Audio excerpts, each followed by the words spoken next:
Chapter 2. A knock on the door. A parent's worst fear. Janet. It was November 23, 2021, just 3 days before Thanksgiving. The air had autumn crispness, and the skies were clear. Not surprising weather in the San Francisco Bay Area. As a jeweler, I was completely in flow, creating pieces for my upcoming holiday sale. I often wore my down jacket in the non-insulated detached studio behind the house, so on cool days my cheeks had the blush of a brisk walk outside. It wasn't a pounding knock, just a firm, official one. My youngest son, Asher, answered the door.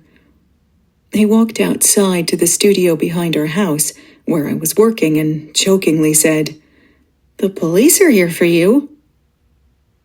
I was annoyed as to how that could be funny. I had no idea what was coming.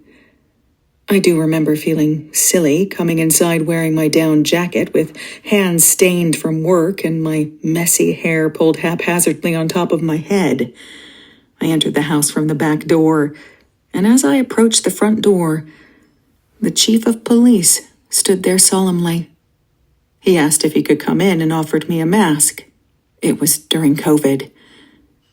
For a moment, I thought it might be about someone else in my family.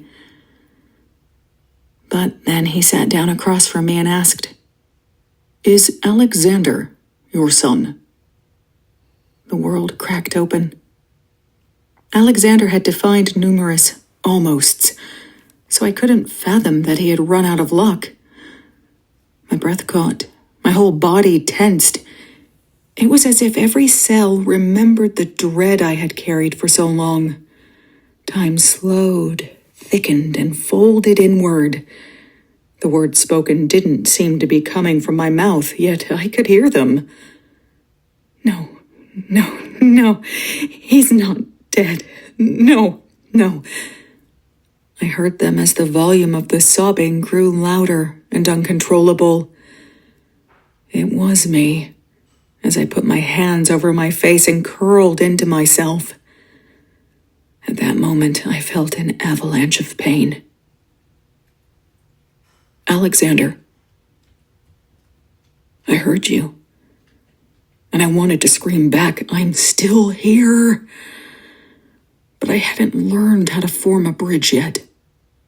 All I could do was wrap myself around you like mist and weep beside you." Janet.